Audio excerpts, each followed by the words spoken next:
I'm Kyle Nix, Dragonplex Dojo champion, and you are watching Main Event Wrestling Network. And you better keep watching it too, or else. Woo! I think that was more for you, Shady. Yeah, that was very targeted. That was very targeted. Good morning, everybody. I usually do the introduction, but we've got a very special introduction for you guys today. So let me just hit this button. Damas y caballeros, hola, bienvenidos al Main Event Mixer Sabado Gigante. Yo soy LJ Oro y estoy muy orgulloso por presentarles este gran evento. Las cuatro esquinas están completas. Tenemos a nuestro host, el Great Brown Hope, con su banda de honorary latinos, Brendan de Ope Three-Way, Shade la Estrella Oscura y Ella Atino.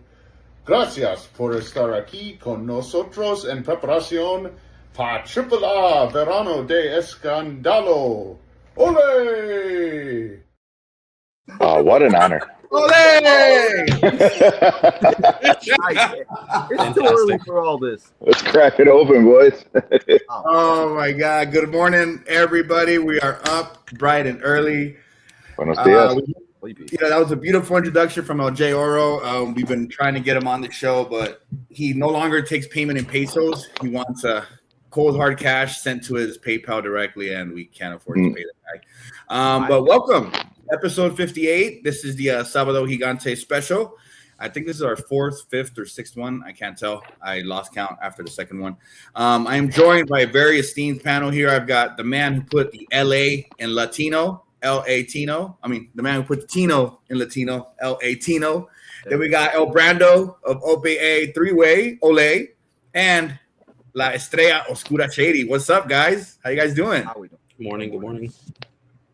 How's everybody doing? What's happening today, guys? Estoy aquí. He said estoy aquí. Hey, I love it. Estoy aquí, güey. This guy puts on a mask and he's suddenly fluent in Spanish. No soy mucho para conversación, güey. Love it. That's about where it ends. That's about where it ends. I thought there was more. I was so I've been outed. I feel seen.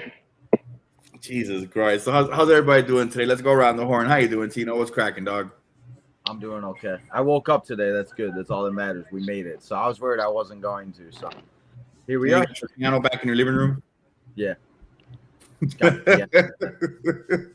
I might have something. Randall, what's cracking? Man, after this, it's going to be like straight schoolwork, finishing up 2 courses for summer for my grad program. But I blitzed through all that through the weekend, and then I got SummerSlam coming up next weekend. I'm fucking stoked about it. I'm going to run into some of the main event boys out there, me and Pierce, a couple of the boys. We're going to get some brats. We're going to wheel it out there. Going to see an old friend of mine from childhood, lives out there with his wife and kid. It's going to be a good time. I'm very very, very excited. It's going to be a grind this weekend, though. So will it'll be worth it. Donnie will not be there. He is going to be engaging, I assume, in some post-marital bliss up in Canada. But he will be tentatively returning to the podcast in some way, shape, or form coming up in the near future. So stay tuned for that. Excellent. What about you, Dark Star Shady? How you doing, big dog? I'm with Tino in this one. I woke up today. I don't know my days of the week. I completely forgot that I was supposed to be up this morning until about 1 a.m. last night. So then I panickingly got ready for this and went to bed and slept about 4 hours. So we're good. We're vibing. We're thriving. Then I've got work after this. So same here, man. I was fucking hoping they'd cancel my shift, but it's more like they're not going to. It's been I think between 106 and 112 the last 4 days. What about you, Shady? How's it up there in Sacramento? We've been sitting anywhere between 90 to 100 for the last week, just depending on the day. So not as bad as it usually is. That's why. Not as bad as I'm used to, so we're okay right now. And Sacramento's got a lot more trees. So you guys got shade and Yeah, we got oxygen more and trees than people out here. photosynthesis. Oxygen. Yeah, Well, no, yeah, exactly. because I'm in The LA. breathable stuff. It's like it's all rural. It's like very, very rare you see a lot of trees. If you see trees, it's like two or three trees on this corner, then you keep going a little bit more, no trees. For decoration, yeah. Yeah. It's It's like being back in school. I'm first period history class. Let's talk about trees. I don't think that was history class, Tino. I think that was probably agriculture. Oh, well, either way. Agriculture. History class. Dog. Are you saying I'm boring, Tino? Maybe. Oh, Jesus Christ! Wow. Okay, We're Mr. starting off Watchdog. strong today. Starting No, off we're Yeah. barely 5 minutes in. Love it. I think Brandon is the only one that did not choose violence today. Nah, yeah, I'm just vibing, dog. Come on. Yeah. El Grande Pacarfano with the. There you go. There you go. So, El we're gonna Grande do, Pacarfano. guys, we're going to talk some AAA, obviously. Yeah. But before we do, don't forget to I believe we are at 392, if I'm not mistaken. We need 8 more from 400. And as me and Tino talked about on Kayfabe Coffee, once we are at 419, we're going to do a very fun and special stream where we're going to be online till we hit 420 followers, if you can catch my drift.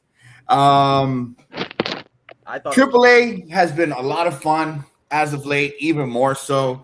I see more often a lot of people say that AAA is what is the better scenery in wrestling these last few months. I've seen AEW fans say it, TNA fans say it, ESPN saying it. Everybody's saying, all right, that's wrong. Sports Illustrated. Yeah. Gimmick infringement. The OPA 3-way is saying it. Yeah, actually, yeah.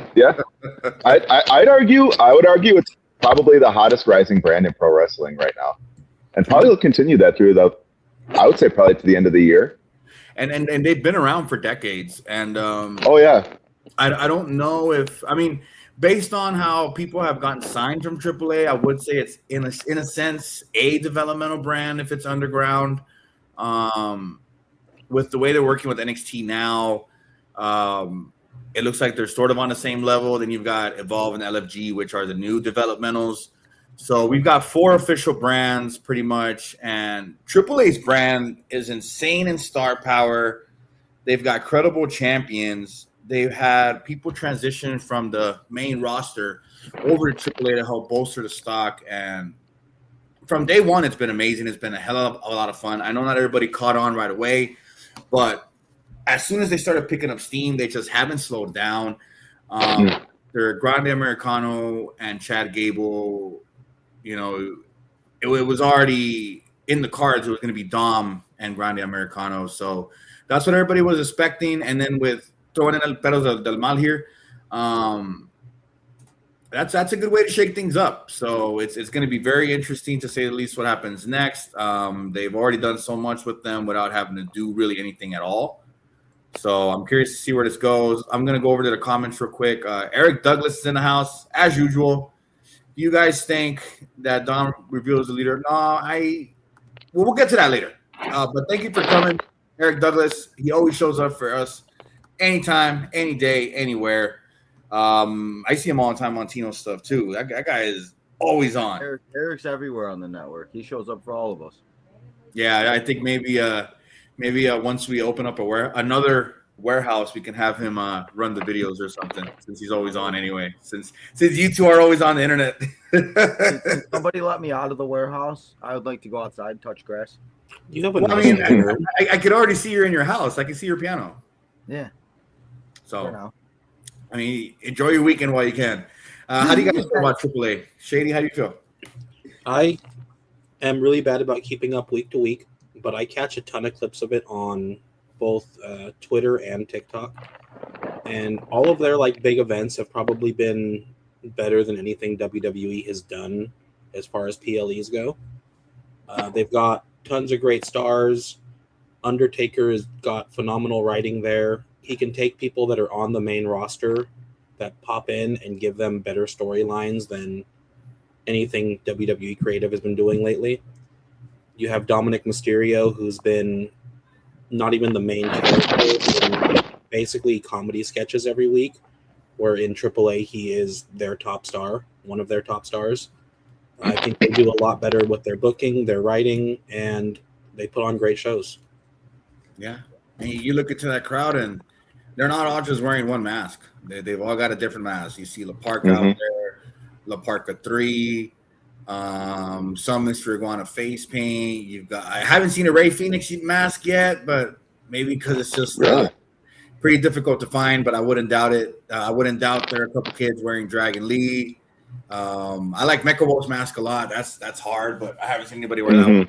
But you look into that crowd, you see a lot of masks, you know, just like when you go to a wrestling show in the States, you see a lot of t-shirts, but out there you see a lot of masks, and I'm starting to see Dominic's pop up more, and I'm starting to see a lot less Rey Mysterio. So, I mean, when you think about WWE's booking with Rey Mysterio back then, they kind of put him in that position to succeed, and they haven't really done the same for anyone since, even on their quest to find the next Rey Mysterio, so to speak. You've got a whole roster of guys that could one day be better than Rey Mysterio. I mean, they might not be as big as he was, but you got to realize that isn't as big now as it was back then. So you can't really have that measuring stick hold up as high as it used to. So you look at this brand up and down, there's just so much raw talent, so much talent waiting to be tapped into. And honestly, they're going to find a pretty solid stack of individuals to move up here. So I'm looking forward to seeing who they pick out of this hot crowd and who they pick to keep the brand going. How do you feel about AAA, Tino, from what you've been able to see?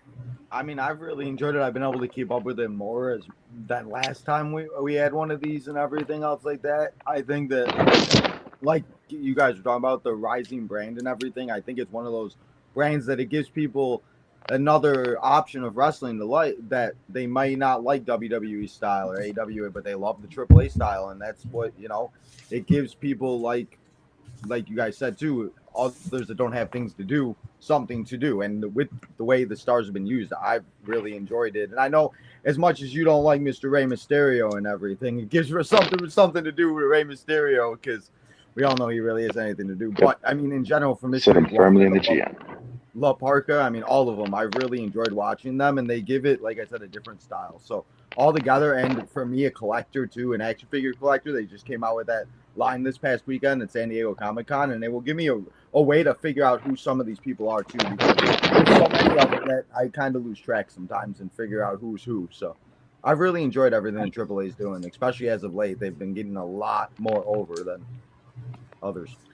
And then since it is the first AAA figure set, you gotta do a special. You gotta do like a special episode, a special Tino's time. Of course. We'll Just the whole set, reviewing the whole set in one video, dude. Man, I don't know about the whole set. I don't know if I need every AAA superstar. Yes, you do. You do. Dude, it's the first set. It's gonna be money in like 5-6 years. I guess you're right. I guess you are Gotta right. invest early. The whole set, the entire thing, dude. So I mean, you and then do they've have never a had point on that AAA one. figures. So outside of the swap meet figures that just pose like this and they don't bend, that's all you'll find. So, but no, well, I mean, all like we got Brandon. in AAA has been doing great, and it's helpful they have pay-per-views like this. Like, also, it's a 3-week span too. On how it doesn't feel like it's too much and it doesn't go like, and that's the biggest thing too about it. So I'm really, and it's on YouTube, so it's free. So that yeah, free TV. What do you think about it, Brandon?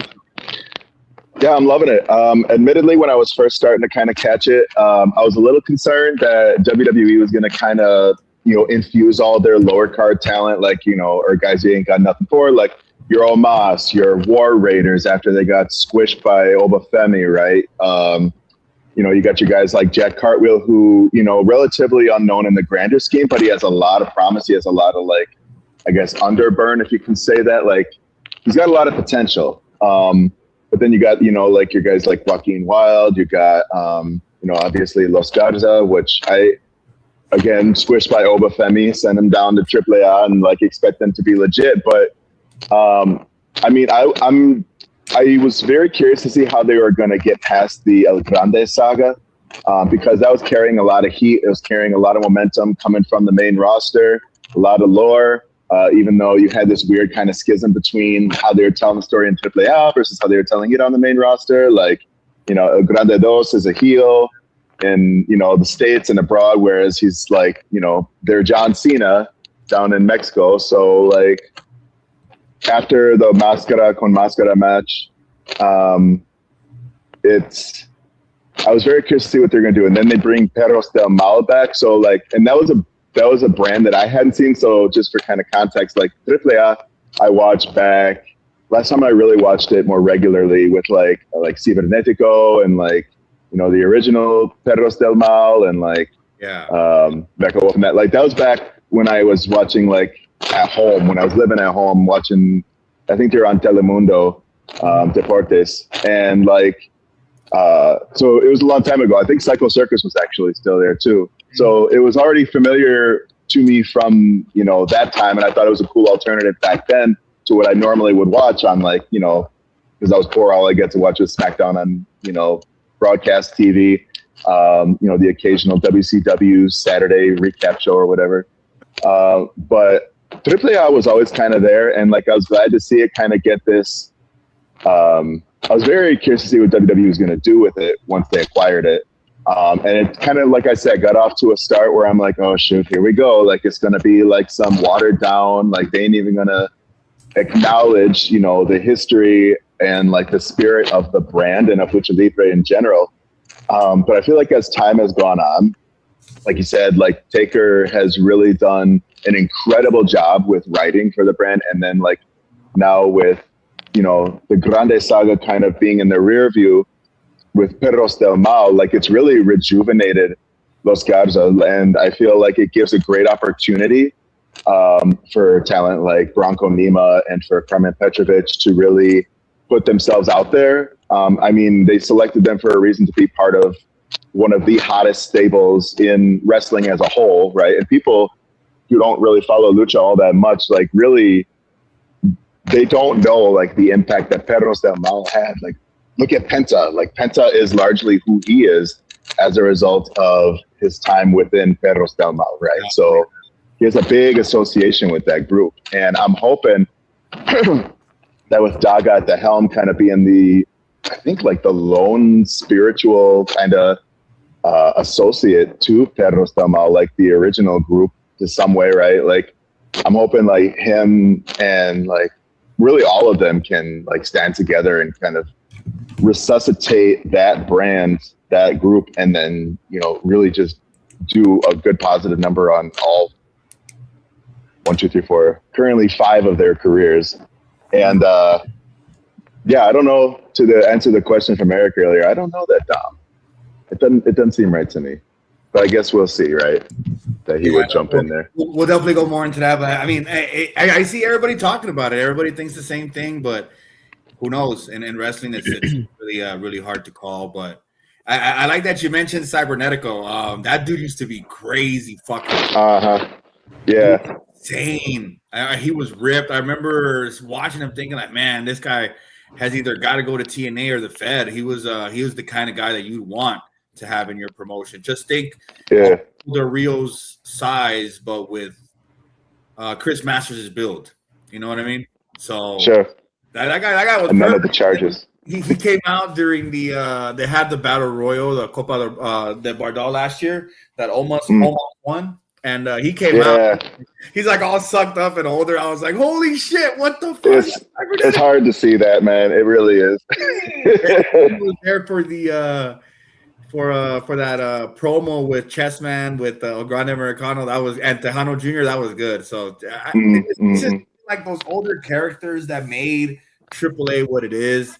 It's just insane, man. And just speaking of older characters, like who is that one dude? And I was watching the live that AAA has on their YouTube about, because they're prepping people for Verano de Escandalo. Who is that one big buff ass dude who was like literally the devil? You know who I'm talking about? You mean Chessman? Was that Chessman? I believe so. With the red face. I don't know why I got that mixed up in my head, but I'm like, bro's literally Satan. I'm like, and it was crazy. Yeah, that's Chessman. Yeah, is this like some crazy special effects look and just like making a case for people going all out with these gimmicks, man? Like, I mean, that you sell like 1 million action figures at Ed, dude. But yeah, I had to think about that for a second because, yeah, this, like shit gets kind of muddled up with time. But okay, now I know. Yeah, but if you guys aren't subscribed to the AAA YouTube, you should. They're constantly dropping classic bangers. On their Twitter, they're constantly dropping classic bangers. The other day, they dropped the match with AJ Styles. Holy hell, man! Like, you go back and you turn the pages of history. AAA has always been there, and with them getting thrown this lifeline with the WWE, they're only going to get bigger and bigger. Yeah. And bigger. And like I said before, you don't need a new Rey Mysterio when you've got an entire brand now. So, hopefully they keep doing this correctly. They've got the right guy writing stuff. Undertaker obviously sees what's best for the brand and the talent. Oh, somebody got shot outside. Great. Are they coming to get you? And see, you made a very good point there, Great Brown Hope, about Rey Mysterio. Like when we were younger and everything, Rey Mysterio is really the only luchador besides a few others. And now there's so many that people get behind. Penta or Ray Phoenix or La Parca, or there's others that they can look up for, where back in the day the really only masked man that I knew of was Rey Mysterio. So it's one of those things that it gives people another, Yeah, because there's a lot more to watch and enjoy. So if you're not watching AAA, get on that shit. All right, let's jump to the card. Now that we've all got to talk about how much we love AAA. What's up? I said there's matches to talk about. Of course there is. I have not seen the official lineup yet. I'm not sure who the fuck is this guy? I'm not sure what's going on. Usually they say this week, next week, the week after, or whatever when they announce them. But so far they just have the flyers and they have today's date. We're gonna go with the very first one. We've got the AAA Mixed Tag Team Championship. Lola Vice and Mr. Iguana versus La Hiedra and Laredo Kid. I'm going to kick this one off to Shady first. Oh, what perfect think, me. my man? Perfect me. I'm watching me and Tino just like both float away from this conversation as Brandon is just like going through the decades of AAA right now. You get on it, here like this. I'm like got a luchador mask in my cart over here right now next to us on the other window. This one's interesting because you're all fired. We're screwed. I both feel like Lola Vice is a great mixed tag champion, but also they're not showcasing that across the other brands. Thank you, Kyle. I will be going home now. I just got fired, guys. I feel that they're not showcasing her enough as a double champion across the brands. We've got Dominic Mysterio parading his title around now that he's got one. I feel like they could definitely let her keep this title a little longer and continue to showcase it, especially now that she's not the NXT Women's Champion. I think they can get a lot more exposure keeping it on her. And with Mr. Iguana, I feel like they've got this like rom-com story going with him and La Hiedra, where this could just continue to keep going. Like she both wants to beat him and doesn't want to take the title from him yet. And it's obviously been giving them a ton of different challengers. They've got like a rotating roster of people that are on the other side of this mixed tag team. I'd like to see Lola and Mr. Iguana just keep these titles a little longer. I like it. What about you, Tino? What do you think? Yeah, I agree. I think Mr. Iguana and Lola Vice should win this match, and they should keep the titles. And Shady makes a very good point, because if you go on like NXT this past week, Lola Vice had a confrontation face-to-face with Kendall Gray, and they're going in the underground. But there was no mention of that title, and she just walks around with it on her waist to have a title. It's like a prop at this point. So, I mean, I think that's the biggest thing. You got to give exposure to it, because, to be honest, that's how I found out what the Mega Championship was because of Dominic. I didn't know what the heck that championship was. So he started walking around and parading it around Raw, SmackDown, every show, every interview, all the things. So I think it'd be really good. But with what Mr. Iguana and Lola have been doing, I think you just keep the titles on them and keep moving on and see where it goes. Brandon, what do you think? I don't know. I mean, I feel like with Lola Vice, and I'm not sitting here trying to be contrarian or nothing like that, but like when you consider the fact that it looks like we're approaching kind of a precipice with Lola Vice, where like she's due for a shift. We're going to have the underground match. Don't know 100% for certain if that's something that she wins. But I mean, I know she's been in NXT for a long time, and frankly, like they could dedicate her more fully to either SmackDown, which I would suspect is more likely in the case of like main roster, or like AAA, because she's getting a lot of feature down there. She's obviously a fan favorite. And there's a lot of things she could potentially do for that brand as well. I think that being mixed tag champions, I think we're shifting more in the direction where Lola's going to get a lot more of her own spotlight. And that's not to say that, you know, the stuff going on between her and Mr. Iguana needs to go full stop. But I mean, I see her, like, I think of like what Dom did for like what you're saying, Tino, for the AAA Mega Championship. I'm thinking of like Reina de Reinas right now with La Flammer, and she is going on what, like 1075 as far as her reign goes. Like she's been champ since 2023, I know, and like I think depending on what happens, you know, in the Verano de Escandalo here, like we'll see if she continues on. But I feel like there's a pretty big spot within like the AAA women's division that Lola Vice could handily fill. And I feel like, you know, her being mixed tag champs kind of detracts away from that a little bit. So like in a broader sense, I see something, like I said, something shifting for Lola where she's going out either to, you know, the AAA women's singles division or SmackDown or both. Like, you know, Priest doing it, right? So with that being said, and I feel like when you look at La Hiedra and Laredo Kid, I feel like those are that's a solid team. Like, or rather it's two solid individuals kind of together as a team. And you could see, you know, maybe some pretty good matches and defenses out of them before the next big mixed tag comes along. So I think for the sake of Lola's development, I feel like she drops the belts here with Mr. Iguana. Okay. Yeah, because Lola's been in NXT for a long time. What did she win? She won that Rising Star contract or something, right? Oh, Breakout Star. She won Breakout Star, but she didn't win the championship. And then she had a couple matches that she didn't win either before she actually won the title. She also beat Natalya and Shayna Baszler in NXT Underground. She's undefeated in that match, so that's the one thing too. Huh? That's just, she's never lost Underground. Yeah. So it's, I mean, she's got a hell of a resume in the Fed, you know, before, you know, because she was doing MMA before. So she's got the conditioning, she's got the repertoire for it, and it shows in the ring as well. Her improvement has shown. I mean, she won me over. I was never a fan. I couldn't stand to see her on the TV screen before, because I felt like when she first came out, they were just shoving her down our throats.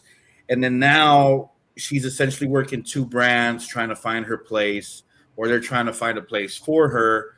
And it's been working for both so far. You know, she's putting over Kendall Gray, obviously, and Kendall Gray beating her does big things for Kendall Gray because, like I said, Lola Vice has an established resume. And this AAA Mixed Tag Championship only got involved because Lola Vice and La Hiedra were fighting over Mr. Iguana. Now they're fighting over belts. I believe this is the third team La Hiedra has come up with to take these guys on. So, I mean, it's been interesting. You've got to give the titles some value to them. You got to give them some prestige. And to see someone like Hiedra, who's been established in AAA for years, and a second-generation star continue to go after those belts is what we talk about with other people chasing other belts. You know what I mean? And I've enjoyed the chase for La Hiedra. You know, she's trying to get her belts back so bad. She swears she's not trying to get her man. She just wants her belts. I love the story. It's literally a scandalous story. So for the summer of Scandal, as much as I see Lola Vice and Iguana winning this, I think La Hiedra is going to pull off a surprise here with this one, and we're going to get some new champs. She's going to get her belts back. So I'm keeping my eyes on this one. I've been keeping my eyes on this feud. It's a fun feud that they've kept alive. We've had, you know, like Shady mentioned, we've had different contenders going up for this, so they've kept the championship and the division relevant. The AAA Mixed Championship has made its way to NXT as well. I believe they've been defended on the main roster before, if I'm not mistaken. But I mean, there's only so many belts, so many people, and this is another one of those that can give people something to do. So I'm going for La Hiedra and Laredo Kid here for this one. Let's go to a World Cruiserweight action next. We've got Rey Fenix against Mini Vikingo. I'm going to kick this one off real quick. Hijo del Vikingo had said that Mini Vikingo cannot use his name anymore or his likeness. But here we are. He is still Mini Vikingo. He won, I believe. He's hurt. What's he going to do? Huh? I said he's hurt. What's he going to do? He's going to still hobble out there, try to interfere in this match with the old crutch. I think 17 years old or something. Yeah, he's a literal child. Kid. Like, Jesus He is a Christ. literal child. This is a Javon Evans' first dream match. Mini Vikingo's dream match was probably against Javon Evans. Yeah, I'd pay to see it. 2008. It's not real. Dog, I graduated high school then. That's crazy. What the fuck? What were you doing at 17, GBH? What were you doing at 17 years old? Were you challenging for the AAA Cruiserweight Championship? I'm trying to remember because I almost ended up in jail somewhere around that time, so I have to be very careful what I say. Let's talk about that. I had a lot of fun when I was a teenager. I actually put somebody in the walls of Jericho in a street fight once. Beautiful. And he was screaming in pain. He goes, ah! I was like, it's real, bitch. They did it in MMA too. I think they did in the UFC too. It actually almost tapped them. I saw somebody do a fucking super kick once and they missed and they ate shit so fucking hard. I'm like, yeah, you got to stay on your toe to make that pop. If you ain't balanced, just. But at 17, I was already working my first full-time job, man. That's what's fucking insane. And this guy has been, and he's 17 now, so he's been working for years. And who was it? I believe, La Hiedra and Lady Slammer both started when they were 12, 13 as well. So, yeah, it's early starts. Wrestling has one royal family, guys. You know what I'm saying? You ain't wrong. We've got the Vikingos here. We've got Hijo del Vikingo, Mini Vikingo, they're brothers. I love Mini Vikingo. You see people like that and you think to yourself, like, oh man, this guy has no chance. Oh, great. Look at this tiny guy. He's going to be jumping and flipping all over the place. But holy fuck, man, this guy is insanely good. He is amazingly great. I love to see him in the ring. I have big hopes for this guy, but if you were to say we need to find the next Rey Mysterio, I think we fucking found him. I mean, he's a crowd favorite. He pops a crowd. He is. And, once he finds his place, his character, his niche, and they let him loose, and with the Undertaker for fucking guidance, come on, man. And now he's working against Rey Fenix, who's been around for how long? And this guy's 17 years old. I mean, they obviously see something in him, they see a bright future for the kid. You look at him, he's amazing as well. If he could even duplicate anything close to what his brother did, this guy's going to go far. I mean, and El Hijo de Vikingo is probably the only active wrestler today besides Santos, because Santos has to compete in AEW. But El Hijo de Vikingo is the only superstar that has competed in TNA, WWE, NXT, SmackDown, AAA, and AEW. Mm-hmm. And I think he's worked GCW as well. So he's been fucking everywhere. Yeah. And anywhere. And if his brother could duplicate that success, that's a hell of a family lineage, man. And Vikingo's not going to win here, obviously, but if they need to have this match tonight, it could be the hottest opener. It'll be the most talked about match of the weekend if they do it tonight. If they wait till next weekend to, give some shine to the bigger feuds tonight, I'm completely fine with that. But if you have to watch any match from these matches and you don't watch AAA, this is the match you go out of your way to see. So make sure you guys don't miss this one. Ever since they started putting Laredo Kid on TV more often with the Cruiserweight Championship, I thought maybe we could get some sort of resurgence with the Cruiserweight Classic. Fingers crossed. If they do it via AAA, I'm completely fine with that as well. But this World Cruiserweight division, I love it, man. Just keep pumping out the hits. Keep pumping out the hits. What do you say, Tino? How do you feel about this one?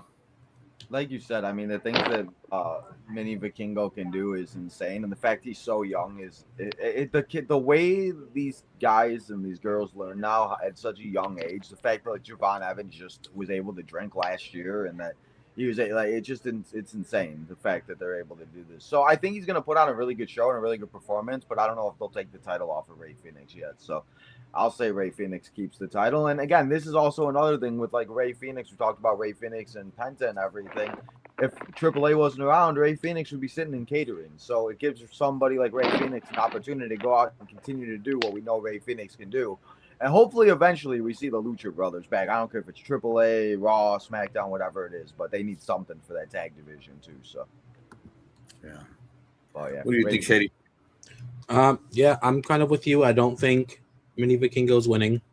Ray Phoenix, he's still pretty early in his title reign, and they're also letting him take that title onto SmackDown. They're letting him have matches every week. They're showcasing not just that title, but AAA talent on the main roster and giving people a bigger spotlight. I think that he can do that for a lot longer. I do think, like you said, it could lead into maybe like a Cruiserweight Classic. They've got the division. They've got people across the main roster, NXT and AAA, that can all be a part of this, and they're giving it a spotlight across both brands, which is great. And they can bring more. So that's what the first Cruiserweight Classic did. I think they signed maybe 3/4 of that tournament. That wasn't WWE. Yeah. So yep. I want it, man. I need that shit. Like that's the little things we need that kind of make up for all the stuff that's not all that great. I mean, the Mae Young Classic was amazing. Cruiserweight Classic was amazing, and we got 205 Live out of it. We got Evolution out of it. I mean, imagine what we can do if we run this back again. I mean, wrestling is only so serious, and people make it out to be so bad at the same time that we don't take a second to appreciate the little things like AAA and the Cruiserweight Classic and the Mae Young Classic and such. But how do you feel about this one, Brandon? Who you got? What you thinking? I mean, like you fellas, I got Ray Phoenix. I mean, I think this is going to be a standout match for El Vikingo or Mini Vikingo. I mean, you see what he does in the ring. Like he's doing stuff that like people ain't even thinking about, or they're just making up in like, creative move suites out in SVR. But you know what I thought about, and you know what's crazy is like numerically, Ray Phoenix at 34 years old is twice Mini Vikingo's age. Like that to me is just, and you look at the amount of time, like you said, like the sky is the limit for Mini Vikingo, man. He's just got to come into his own. He's only 17, and I think he's the first like sub 18-year-old that they've actually featured in a ring since like Jeff Hardy lied about his age or something like that. Like, I guess that was the thing that kind of took me surprised too, is that they allowed like a 17-year-old to have matches and to take bumps and to get tossed around on a WWE, effectively a WWE product, right?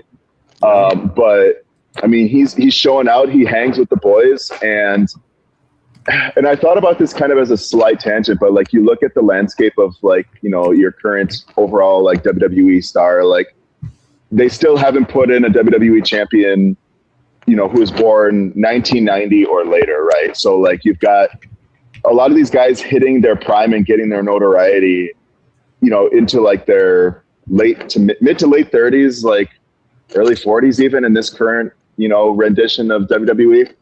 But it makes you wonder like just how long it may take. And maybe AAA is different. Maybe, they start putting belts on Mini Vikingo before he turns 20, you know what I mean? But like I'd look at like a guy like Javon Evans too, where it's like he's 22 now, I believe, and it's like it makes you wonder like the way things are, like how long, in spite of how good he is, it's going to be till they put a belt on him and recognize his talent through that. But I mean, as far as this goes, like it's going to be great for Vikingo. It's going to be great for the Cruiserweight division that they're trying to bolster down in AAA. And like you said, I really hope they try and bring back some sort of like a Cruiserweight Classic or like a World Cruiserweight Cup or something like that, because they got partnership with Noah as well, lest we forget. So right. Like they can take talents from like Japan, they can take talents from like, the ID program, AAA is, obviously chock full, guys that they're not regularly using in WWE. Whenever I get a chance to go to bat for the Cruiserweight division, much to Pierce and Donnie's chagrin, I do it. And so, because I feel like there's a lot of really cool, unique kind of matches and, you know, showcases that you get through like cruiserweight action, right? That you don't always get from like the little guy facing on the big guy. So, but yeah, all that to say, Rey Fenix. Yeah, and then you go back and watch that El Grande Americano and El Hijo de Vikingo match. When Mini Vikingo came out of that surprise and got involved, that crowd went crazy for him. So that's not a good sign of things. He's a much better known name down there now. He's going to be much more known in the States. I wouldn't be surprised to see him pop up in the Rumble as soon as he fucking turns 18. Or maybe even this year without turning 18. Who knows? I mean, he just turned 17. Jesus Christ. So crazy. We're first introduced to him. He was probably 16. Yeah. That's insane. Yeah. And then everybody's like, oh, John Evans is so young. And then boom, Mini Vikingo. Mini Vikingo shows up. Yeah. All right. Who's this guy? Why does he look just like a... Yeah. And it's just so funny how El Hijo de Vikingo have been like, hey, get this kid out of here. Where's his mom? Somebody get this juice or something. It was awesome, man. I love it. Yeah, they were doing like the novella shit with him laid up in the hospital with the neck brace and shit. So. They're supposed to be brothers, which is even funnier. And he's like, fuck you, I hate you. All right, we're going to run through the next three a little bit quicker, but not really. It'll just be the qualifiers that we really run through, but we've got 5 matches left. We've got the AAA Reina de Reinas Championship, Lady Flammer versus La Carolina versus Lady Shani. Give this one to Brandon first. What are you thinking, Brandon? I'm going to try and keep this one short and sweet. My heart says La Catalina. They try something different here, but I mean, if, you know, like I said, if my internal booking says Lola Vice is coming, then they keep it on La Flamer and they save that match for like Triple Mania. I mean, Triple Mania is probably the likely venue where she loses. I would imagine that's where she drops the belt if she's going to drop it. So practically La Flamer. Yeah. Tino? Yeah, I'm gonna agree and make it short and sweet and just this and say that we have still champion. Shady? So serious, Tino. Damn. Oh my bad. Yeah, man. La Flamer, was getting to him. He really doesn't want Catalina to win either. He's like, nah, Flammer. I was trying to get, he said get through these fast, so hey, you know, save some time. I'm really torn because similar to Brandon, La Catalina is where I would want this belt to go. She's got such a great presentation. They've really made a big deal of this signing, and it is a big deal. It's a great signing for them. I didn't quite expect them to get her. I feel like WWE and everything under their umbrella misses a lot of these people that they could be getting. AEW is taking so much talent. TNA needs to be taking talent. This is big for her. She's been put over like a star in AAA, but I don't think she wins. I think Flammer keeps her title. Yeah, this is probably the second or third time Lady Shani gets a title shot during this reign on WWE AAA television. I think that's Shani involved here to take the pin. I mean, she's working a return angle. She just got featured on the newest WWE game.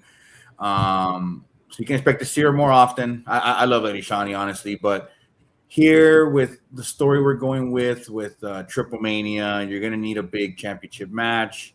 I didn't think about Lola Vice till Brandon mentioned it, so that could be a thing too. Lola Vice has been feuding with Las Toxicas, and not just, mostly La Hiedra, but with Las Toxicas too. It wouldn't be out of the picture to put her in that match, but I honestly think it's going to be Carolina and Flammer at Triple Mania, so... I mean, here we get Shani eating the pin. Catalina gets distracted by Las Toxicas. Flammer takes advantage, as she usually does, gets the win. Her championship reign is extended even further. She gets to further grace the halls of the upper echelon of greatest women's champions. When you go down the line in a few years, this is one of those reigns they're going to be talking about when she's on the main roster, when Las Toxicas are on the main roster. It's only a matter of time, honestly. And Triple Mania is going to be like that post WrestleMania. Well, the night after Triple Mania is going to be like post WrestleMania, where we're going to see some AAA stars pop up on the main brands. We'll probably see 1 or 2 people on SmackDown, 1 or 2 people on Raw, maybe 2 or 3 guys completely transition over to NXT. I'll talk about that later. But you got to give it a Flammer here. She's been the champion in AAA since 2023. She's been, you've been able to count on her, rely on her to put on a great show, and she hasn't failed yet. Second generation star, man. The WWE loves their second generation stars, and you've got one of them here that can do wonders on the women's division. And you don't have to take her mask off. You don't have to change her character. You don't see a lot of luchadoras on WWE television. The last one was La Carlina, I believe. She was the very last one, almost 10 years ago, maybe more. So maybe less. I don't know. I might be thinking too far ahead, but yeah. I think here what we got to do is we got to keep building Flammer stock, keep building Las Toxicas, give them both a win on this night. So at Triple Mania, when they lose and they get their comeuppance, they get rolled out of AAA in a sense, and then we see them pop up on the main roster. So, I mean, only good things can come from it, honestly. So let's see where we go. Eric Douglas got another comment for us. Do y'all think like that? Yeah, definitely. But it's going to be Triple Mania. Trust me. It's going to be Triple Mania. You don't want Carlina winning a triple threat match unless they plan to have a rematch. But either way, there's going to be a rematch nonetheless. Okay, we've got 4 matches left. We're going to put these 3 into one because they're essentially part of the same tournament. We currently have a AAA Latin American Championship qualifier for Triple Mania. We have 4 triple threat matches. They had one on TV last week, I believe, if I'm not mistaken. We've 3 coming up over the next 3 weeks. I don't know when they'll be playing them. I think we're going to get one every week. But we have Dragon Lee versus La Parca versus Mecha Wolf. Actually, I'm going to wait to this one till the end.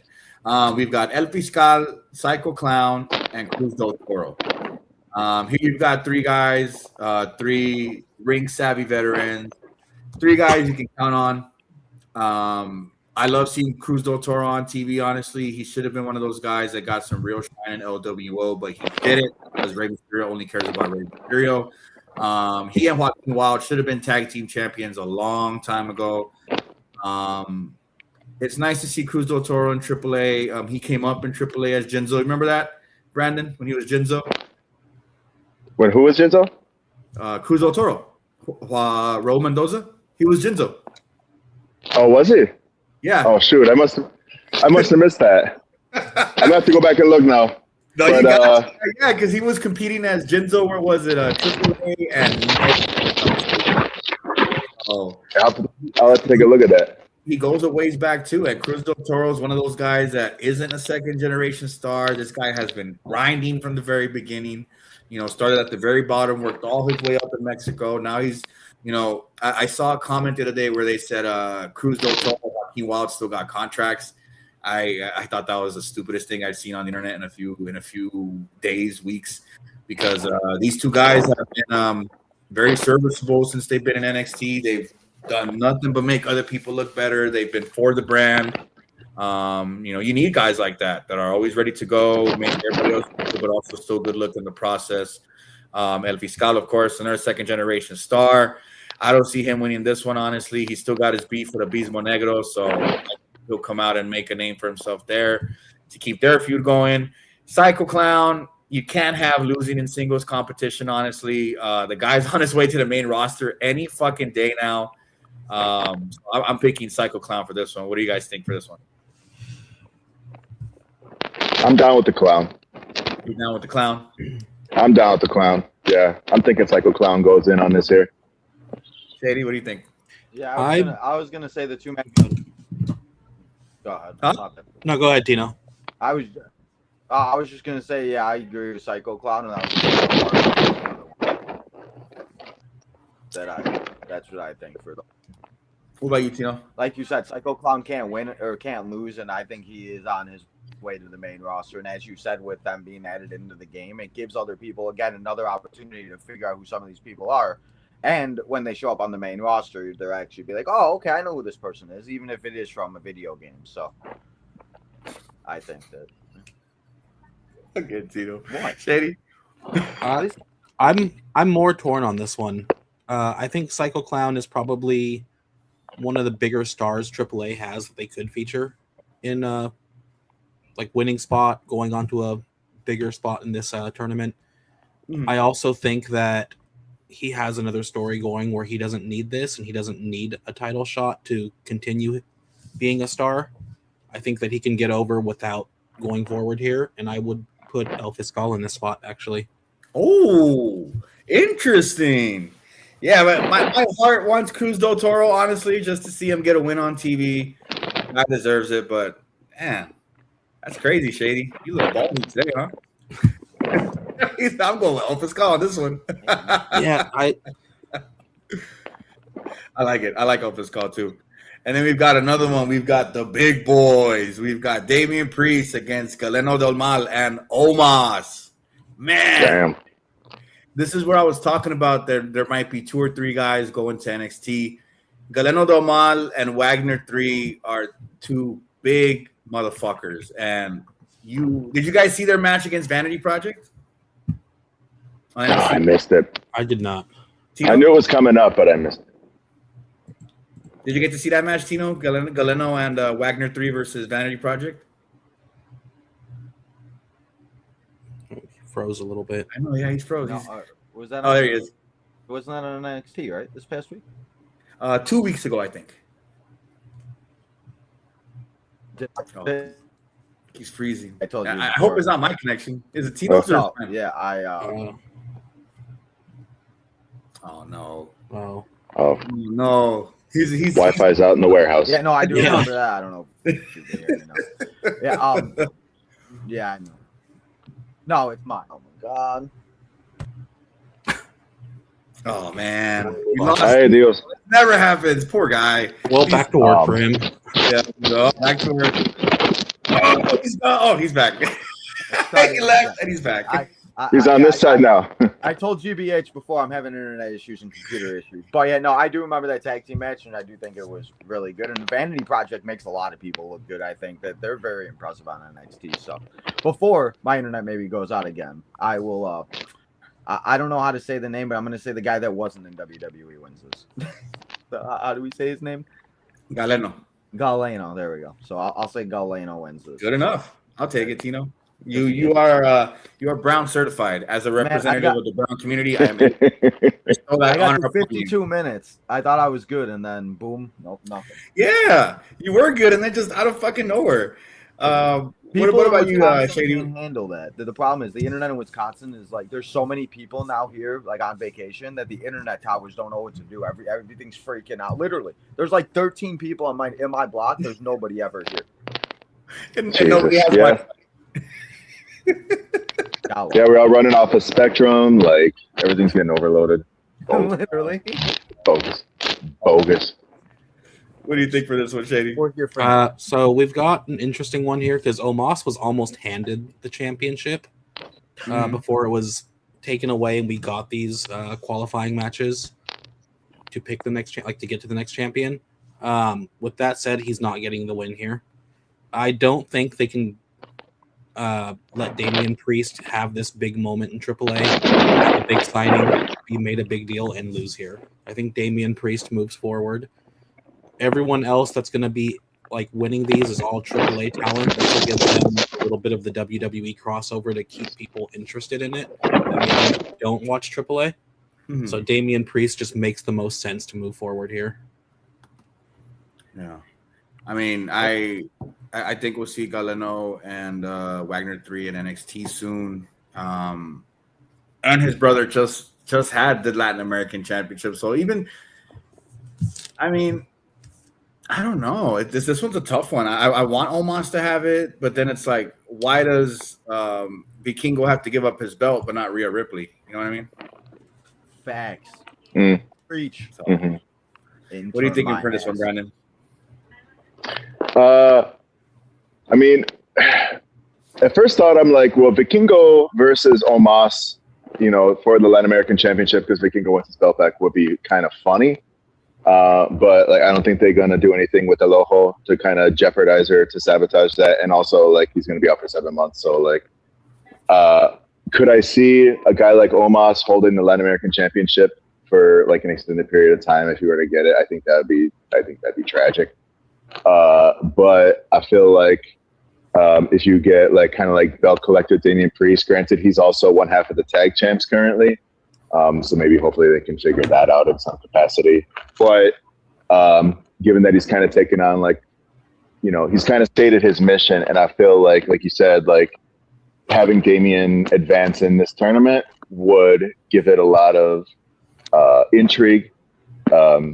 I feel like, you know, given that his signing is so recent, and given the fact that he does carry his name down there, and like, I mean, maybe like they do like kind of like with Lola too, right? Like I'm assuming if Lola were to stay into the playoff, like he and she both would kind of be on similar trajectories to championships. Just kind of that hunch. So I guess with that being said, based off of what I'll call a hunch, and based off of like you're saying too, like with Galeno and El Hijo del Dr. Wagner Jr. Let's call him Wagner Tercera or something like that. And I don't know, but yeah, I always call him Wagner 3. Wagner 3, yeah. I mean, it makes sense, right? But I see Damian pushing past in this one. And you guys make a good point too with Lola too, where couples always stay together. So that's the thing too with Priest and stuff, that they could be very well doing all this for that too. I mean, at least couples who have a good standing in the Fed, because then there's always couples that like they don't really care about. They just split them up regardless. Just fucking. You know. But Omos has not held any gold for a while. The last time he held gold was in Noah, I believe, and that's with the partnership with Noah. So I wouldn't be surprised if Omos won this whole thing. I mean, wow. But I think with Damian Priest and Galeno in this match, they've made it to where it's possible to beat Omos, or for just, you know, them two to figure out the pin between them two. But this is probably the only match where you can eliminate Omos convincingly. So if he wins this match, he's winning the tournament. So I'm just saying it. Don't be surprised, guys. Okay, now we're going to talk about this last one, which is why I wanted to save it for the end, because you guys might be a little surprised here. So the last match is Dragon Lee versus La Parka versus Mecha Wolf. I think Dragon Lee is going to win this tournament. Dragon Lee is going to win the championship. He's going to get on Monday Night Raw, and he's going to defend that championship on Monday Night Raw. Out of everybody who has had to deal with Rey Mysterio's LWO, Dragon Lee is the one who has gotten all the bullshit out of it. He's been getting his ass kicked by people left and right, and Rey Mysterio has been nowhere to help him. He's taken on all kinds of rivalries. He's taken up filler spots. And he's working week in and week out. And to be honest, he's starting to get that LWO stench off of him, which he absolutely has to get rid of. If Rey Mysterio gets off TV and LWO disappears as a thing, I'm fine with that. You don't need to have LW around just to sell shirts if you're not going to honor the culture. I think Dragon Lee deserves this win. He deserves this championship. He's put in so much work, not only in the Fed, but in NXT and in AAA as well. You want to have people like Dragon Lee in a spotlight, and you look at all the names up and down in this tournament. No one needs or deserves that spotlight more than Dragon Lee. I love Mecha Wolf, but he's a serviceable journeyman as well. He's just like Hijo del Vikingo. He has competed everywhere, including JCW. So he's going to be here to make these two young cats look good. La Parka 3 doesn't need a championship at all. His aura alone is just magnificent, and they've already tied it to La Parka 2. So you really don't need to do anything else with this guy. You just have to keep him on TV, keep him interesting. Don't let him get buried. No squash matches for the guy unless, he's going up against Omos, and I get it. You're going to lose in 10 seconds. It doesn't matter. But Dragon Lee, it's his time, man. Let spread the guy's fucking wings and let him fly. Let him fly on his own. Let him do his own thing. Let him show people what he can do away from Rey Mysterio, and let him start building up his status in the WWE as a solo competitor. What about you guys? Let's kick it off to Tino first. What do you think, Tino? Yeah, I mean, I'm going to still stick with La Parka on this one, but I think you do make really good points on Dragon Lee and everything, and it gives him an opportunity to be able, like you said, get that stench of LW off LWO off, because I think when LWO first came back at that Backlash with Bad Bunny and they did all of that with Santino Vega and Carlito and stuff, it was really cool. Fun. But it was just, that's what they probably should have left it as, or maybe done a couple whatever, but they just dragged it on too long. So I think it's really good. As you said, Dragon Lee is so impressive with everything else that he can do. I think it would be really cool to see him win this, because we have, like you said, it's kind of been Dragon Lee, and the joke that you make, Dragon Lee is always looking for Rey Mysterio. Rey Mysterio is always taking parts of Dragon Lee, but we haven't seen that as of late. So maybe they're finally getting away from that, and Dragon Lee can move on and do his own thing. But I'll still stay with La Parka to win this.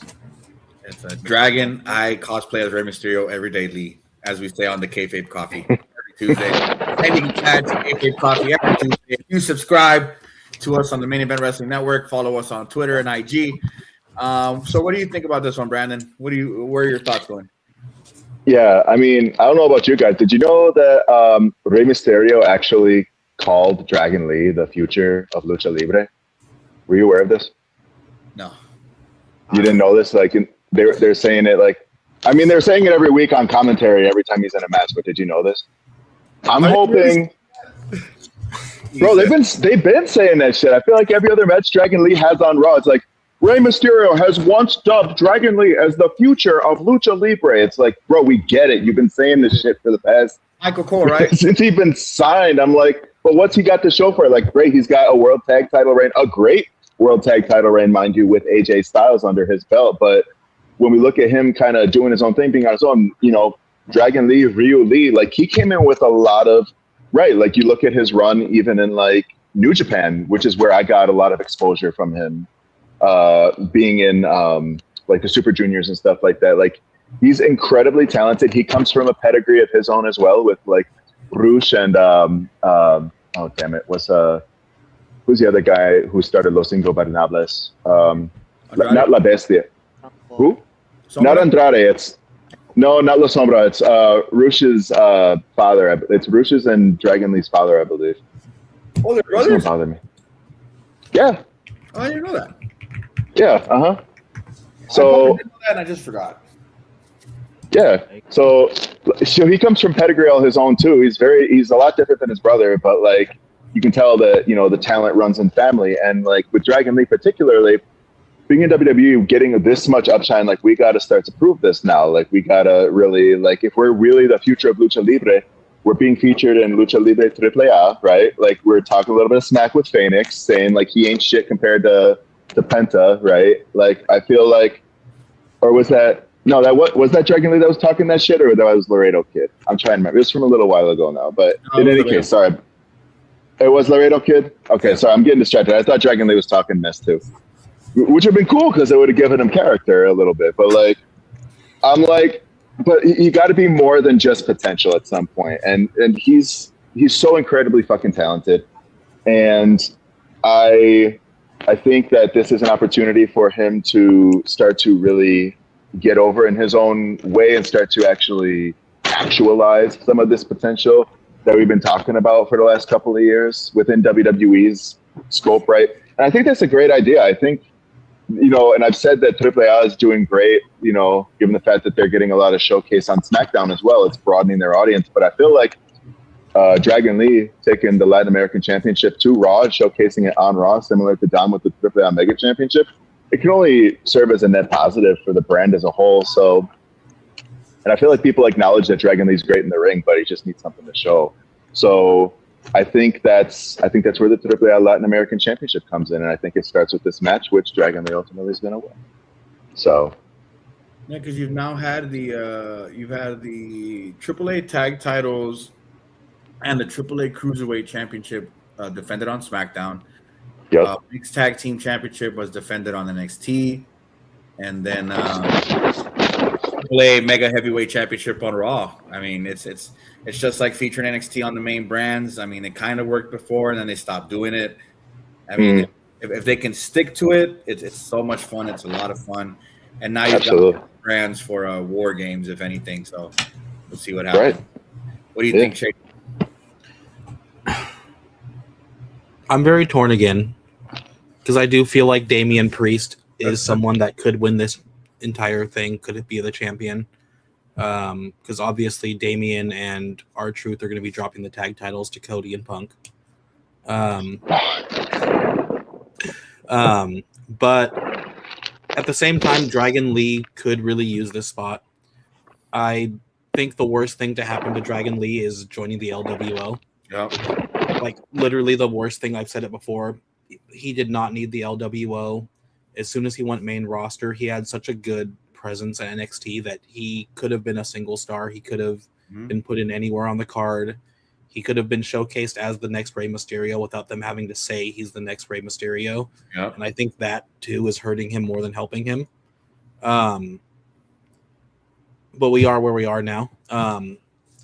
It's really interesting because Triple Mania is also going to be really WWE infused in the fact that it's a 2-night event now.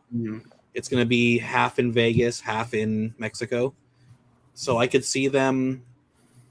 I don't know. I'm really torn on the fact are they going to put these WWE stars at the forefront and let it be, we're going to showcase our show in Vegas more, or are they going to let like the Mexican stars like La Parca go forward and really just give him a big moment in Mexico? I would like to see La Parca win this one. I think he's really cool. I don't think he necessarily needs a title, but I think AAA needs to use its own like Mexican wrestlers more than pushing just the WWE focused talent more often. No, that's true. And La Parca 3 is a second generation star. He's the son of what's his name? Brazo de Oro, I believe, or Brazo de Plata. But his brother is his cousin Psycho Clown. So I mean, you got to keep these lineages busy. You got to keep them on TV, or somebody else will. Just saying. All right, we've got one match left. That's been announced, of course. Los Gringos Locos 2.0 versus Los Perros del Mal. What are we thinking, Shady? How do we feel? Obviously Dominic and El Grande Americano are a very tentative team. I'm very confused on whether they're going to make it through this match in one piece. Like, I think they are going to take the win, but I think that either near the end or right after this match goes off is when their alliance starts to fracture. I believe that Los Perros del Mal is a really, really cool group. I really like what they're doing. They're giving people a great spot. They're making them look really strong. Carmen Petrovich being able to join this group is really giving her a great spot as well. She was someone that in NXT I thought would be really big. I thought that she could go further than they let her, and then she just disappeared completely for a minute there. She was in she in Evolve for a minute as well? Yeah. She made a couple. I believe so. Yeah, she made a couple appearances down in Evolve. They didn't use her the way I thought they were going to, in the way that it seemed like Twitter wanted her to be used as well. People seem to be pretty big on her. So seeing her show up, seeing her be part of this really strong stable there is really cool. And they have been getting the best of every interaction they've had. So I think it is time for Los Gringos Locos to actually get like a win back, basically. It is just going to be setting up Dom and El Grande for their match by the end of it, but they do need a win, a little more momentum again. Okay. What do you think, Tino? Dark Shady kind of convinced me, because I was going to go with Dominic and El Grande, but he's absolutely right. The way that they've used Carmen, the way they've used the other fake OTM guys and everything, and they've done that, and they've been able to make them feel like a legit stable. And as he said, with Carmen and everything, it just seems like they're finally able to do something. So I'm going to say that Los Perros del Mal win. I think I said that right. So I'm going to say, and yeah, maybe we do see Dominic and El Grande in the main event of AAA, or right? Yeah, AAA, or not AAA, the Triple Mania, my bad. But yeah. Tino, did you call him Dark State Shady? Okay. Ooh. That's a new one. I'm gonna have to start using that one, and Shady's gonna be like, "That's not my fucking name." Dark State. It do be like that sometimes. Not fucking Dark State. Let me find out. Shady loves Dark State. I am so indifferent towards too much that group. NXT is the problem. I am so indifferent towards that group. I just wish I cared one way or the other. I don't even hate them. I just don't care about them. I think Jay Gold loves Dark State. That makes sense He for does. Jay Gold. Yeah, it makes sense. That makes a lot of sense for Jay Gold. What are you thinking for this one, Brandon? Yeah, I mean, I'm excited to see like how Dominic and Art Bar / EGA kind of get along in this match. I think they're gonna have a little bit of chemistry that they kind of show there. But I think ultimately Dom is just not, his heart obviously ain't in this partnership. When Los Perros start to really kind of do their shit and like he's realized he's getting cornered, I feel like he's just gonna leave EGA to die. I think EGA might even take the pin in this match because Dom's just gonna leave him out. But it's gonna lead into Triple Mania, right? Because that's only a month down the road following. It's only in September, right? Is that late September in Triple Mania? Yeah. Something like that. Yeah, that's right. Early September. Yes. Oh, okay, yeah. So you got enough time to be like, build this off of like Dom just leaving him to die, and then EGA coming back with a vengeance, and ultimately, making good on his Rey de Reyes contract sword and becoming a new. But that we'll save that for another show. I don't want to get too far into that. But I think you got to keep building on the momentum that Los Perros del Mal have going forward. I think you got to make them to be a real threat at any time, and build on that star power that they're really starting to kind of fuel up. So I think this is Los Perros. Yeah. Yeah. Now that you mention it, since this event is 3 weeks aired, obviously, after the third week, they're only going to have 3 weeks to book Triple Mania. So, yeah, this event's going to dictate a lot of what's going to be happening. Like I mentioned before, they're going to have promos in between the next 3 weeks, which we'll probably talk about. Because what was it when it was Rey del Reyes, right? I believe. Because no, Rey del Reyes was Rey del Reyes was 2 or 3 weeks, right? As well. Yeah, I believe so. 2 or 3 weeks. Yeah, and then every single week after the match, they showed it every time as a highlight. Like, oh, hey guys, in case you missed it, we had El Grande Americano against Chad Gable. We're gonna get something like that with Gringos Locos and Los Perros del Mal. But what I think is gonna happen here is obviously, like you guys said, Dominic's gonna leave him to die. He's just gonna get his ass chewed out by the Perros del Mal. They're gonna stay afloat in the mega heavyweight championship division. They're just gonna be ready, waiting.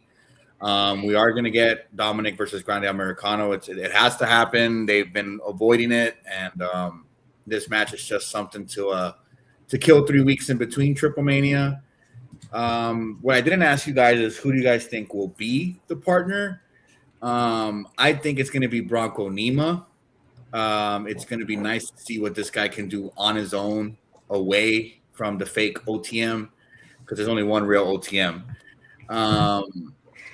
And just to see him be he's kind of still the same character, still, playing the thug. But here he's playing a thug in a stable that's known to be thugs. They're not questioning them like, hey, is fake OTM a credible team? Perros del Mal is a credible stable. I think we're gonna get Bronco Nima here. Who do you guys think we're gonna get? I agree. So it's I'm trying to remember. So it's picking like 2 of the 4 dudes, right? So like if I were to say like Bronco and Berto, I feel like Bronco and Berto is pretty strong consideration. Because they already said Daga's going to be in it. Huh? Oh, they said Daga's going to be in it? Oh, then Bronco then. Yeah. Yeah, for sure. Because the way I see it too is like, if you're looking at, your prime AAA Mega Campeonato contenders in El Grande Americano and Dominic, I feel like whoever gets the pin on either of these dudes has a legit claim to whoever wins at Triple Mania. So, again, if we're building future tents in Los Perros del Mal, I feel like getting them a contender in either Bronco or Daga sets them up real nice going forward. So, I like that idea. I think it'll be Daga too. Yeah, because they'll probably win. We'll have Grande Americano avoiding them for 2 weeks because they're recording everything today, so we're not going to see him for 2 weeks. And then he comes they're going to talk trash about him, that they kicked his ass, they beat him, and he's going to come back and have his heroic return. And he's going to challenge them to a match after Triple Mania, or maybe the first night of Triple Mania to see who takes on Dom. There's that too. Yeah. I mean, stranger things have happened. You've had Otis defend his Money in the Bank briefcase. You've had who was it? Somebody did the Royal Rumble win in a match once. Who's to say you can't defend your Rey Del Reyes sword in a match to against the guy that wants to kill you? You know what I mean? Yeah, you just got to kill him with the sword. Yeah, exactly. And Los Perros del Mal obviously want to get rid of El Grande Americano, so I could see them both battling at the first night of Triple Mania, and then neither one of them wins, and we get a triple threat for Triple Mania.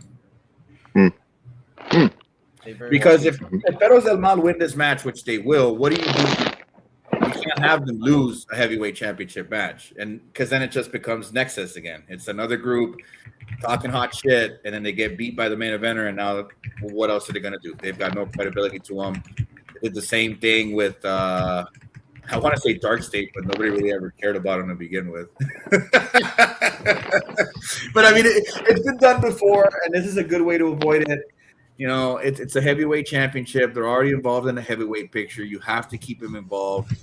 You have to keep them beating up the lower level stars, because that's what's going to get them something else. Is when they keep beating up the lower level stars, sooner or later someone's going to rise, and that's what will get in the way of their mega championship. Because now they're not just fighting Dom or El Grande Americano; they're going to be going up against the locker room that wants to get revenge.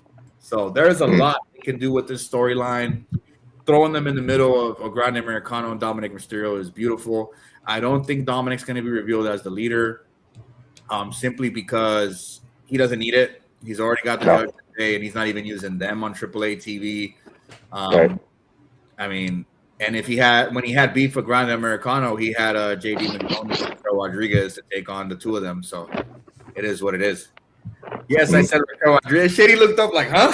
No, I had another thought. Like, we have this interesting story here, but didn't they also say that the AAA Mega Championship has to be defended both nights of Triple Mania? No. Yeah, Rey Mysterio announced that whoever walked out of night one with the title. What was that? I said, no, it's not you, Rey Mysterio. I said, what a punk ass bitch. I thought I remember him saying that whoever walked out of night one had to defend it on night two. Oh, that's bullshit. Oh, Christ. So I thought they said that it was going to be on both nights.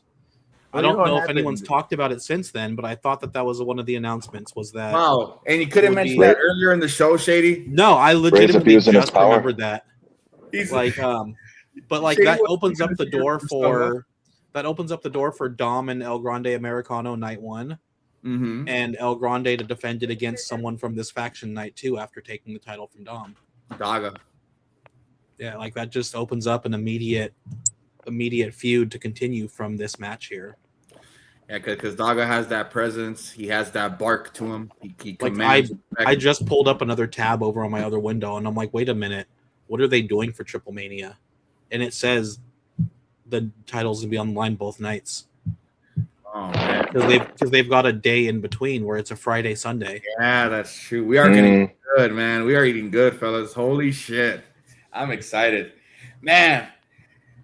It's going to be a fun night, man. I'm really excited for tonight. I think tonight we're going to get a triple Mania qualifier. We'll probably get Lola against La Hiedra, and we'll probably get Perros del Mal against those Gringos Locos. So, I mean, next week we'll probably get the Cruiserweight Championship as a headliner, and the week after Lady Flammer as a headliner. So, it's going to be fun, guys. I'm excited. I hope my shift gets canceled so I can watch this on time. If not, I'm just going to watch it when I get home from work. But I mean, damn, we ran through 7 of what might be 12 matches. Again, I appreciate you guys for being here with me. My honorary Latinos, I got much love for every single one of you guys. And it's so much fun today. I thought it was funny that you guys were all like, oh, I don't know much about AAA, but you guys have really come through with flying colors. Looking at you, Tino, you did great today, man. You know more about AAA than you know. Hi, that's me. Fuck your piano. Oh man, It'd be like that. All right. Well, we're near the end of the show. I have to shower and get ready for work. Go ahead. We'll run down all of our plugs. Just make sure you let everybody know what you guys got going on. Brandon, what we talking about? What we got going? Yeah, man. So you can find me and the boys, Pierce, and hopefully, tentatively, future tense, Donnie, in a more full-time sense, or however we can get them at the OPE3-Way. That's at OP_A3_way. On all socials, you can find us Facebook, X, TikTok, Insta. Of course, go on our YouTube page, check out some of our stuff. We just had an episode talking about wrestling video games with Mr. GSM, Graham Matthews from Bleacher Report. So check it out. It's a good time. It's always a good time with the OPE3-Way. I'm so sorry. I have to show you guys this. I'm dead. Oh God. What is that? It's Dark State Shady. What?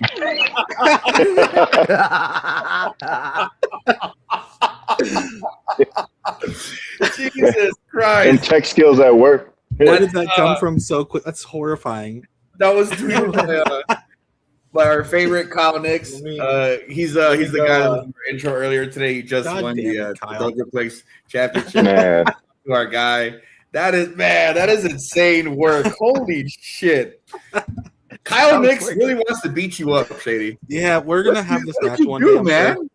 You pissed him off. Know. I give him my money for cards. I support him, and this is how he treats me in return. It's my money. Dark State Shady. Oh man, this is all Tino's doing right here. Oh yeah. Oh, I did not expect that to pop up so quickly. That's incredible, actually. Okay. Well, I'm good back. morning, everybody. Yeah. Good morning. Oh man, but yes, make sure you guys are following OPE3-Way. We'd love to have Brandon here. We added them to the network recently, and honestly, Brandon, Pierce have been coming through flying colors recently. They've been showing up for everything. They're a perfect fit for this network, so make sure you guys check them out. Dark Star Shady, what you got? Dark State Shady, what you got going on this week on NXT? Well, apparently I've got some matches coming up. We'll find out more on that pretty soon, I think. No, other than that, obviously the BWO, we've been pumping out predictions for any and every show we could possibly think of. I'm excited that we're doing some AEW stuff now. Yeah. And then, so I have my recurring blog, One Match, One Moment, One Promo.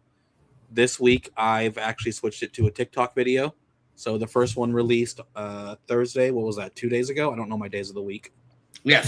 Yeah.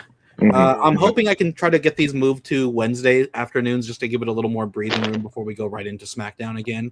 But if you're not familiar with it, One Match, One Moment, One Promo. I go through Raw and SmackDown from the previous weekend and just pick my favorite in each spot from the two shows. I usually will talk about a couple honorable mentions, or if there's a PLE, I'll go over just a couple of random spots from that as well. And just kind of just tell you what the best parts of WWE are, which has been really hard to do the last few weeks. I switched it to video this week, and I was thinking this is the worst time to switch to video because I was like, I didn't give a shit about a single match. The promos were meaningless. The best spot was Adam Pearce looking horrified at Obafemi popping up behind JD. But we're making it work. First video was a few minutes. I'm going to see if we can get that tightened up going forward and maybe add in some overlays with some WWE photos or something. But yeah, we're going to try out moving that blog to TikTok format. Hell yeah. Let's do it. Tino, what you got for us, my man? Hey, well, I appreciate you. Thank you for always having me on there. I try and do my best with the AAA shows, but find me on Tino's Time everywhere. We're on the road to 5,000, and once we get there, we'll be giving away a $50 gift card to WWE Shop, so make sure you subscribe. And also go check out my baseball podcast if you like the White Sox, Southside Boys. We're on the road as the Sox continue to play good baseball, so appreciate you having me Surprisingly, yeah. I will be, I know, right? Surprisingly. I will be back later tonight for a SummerSlam Retro. So, as you guys all like to say, if you know where to find me, I'm always live. You know, why don't you do a AAA watch along? I mean, maybe. I was thinking about it for Triple Mania. It's like, why not play it? I don't know, because I maybe. Get your shit together, Tino. Goddamn. I know. Come on, Tina. I got to get on my AAA watch alongs. Is the problem. You could do retro SummerSlam on a Sunday. You know what I mean? That's true. I could. You're right. Just saying, man. Just saying. Yeah. All right, guys. Guess we'll have to wait and see. So glad. What's up? They say yes, you have to wait and see. Oh, also, I missed this comment. Oh. Kyle Nick just said, Brandon knows ball. I need to watch out more often. That's shady, though. Just for that, I will be appearing on more mixers. I will be on more mixers just for Kyle soon. We're not trying to lose viewers here, Shady. Damn. We could lose the one. We could lose the one. No, for sure. Next one, I'm going to put you as Dark State Shady. Watch. All right, fellas. We're going to go ahead and get on out of here. I'm going to wrap this up. Just don't forget to subscribe to us on YouTube. We've got plenty of content. As the three gentlemen mentioned here, they've got plenty of stuff going on. Everyone else on the network has stuff going on. There's so much for you to watch. There's something to watch every single day. We're live 5, 6, 7 days out of the week. We have another mixer tomorrow where we're going to have some of the guys come in and talk about AEW Redemption. So make sure you guys come in and check it out. I don't think it'll be as early as this one, but if you follow us on X and IG, you'll see what time it's going to be on. So shoot us a follow, shoot us a sub, tell a friend. And yeah, I almost did my intro for Kayfabe Coffee, my outro for Kayfabe Coffee, but this is the wrong show. We are going to go ahead and get out of here. I'm going to play a video from our friend Sam Beal, and then we're going to end our stream. You guys have a good night. Have a good day, everybody. Thanks for coming through, guys. Take it easy. I am the croc rockin', nickelback poppin', girls for all the girls, the Terminator Sam Beal, and you're eating a dub and watching the Main Event Wrestling Network. Ooh, baby. Nice. Love. What up, though? You already know what it is. Best in the world, aka The Problem. I say it, Brony. And you watching the Main Event Wrestling Network.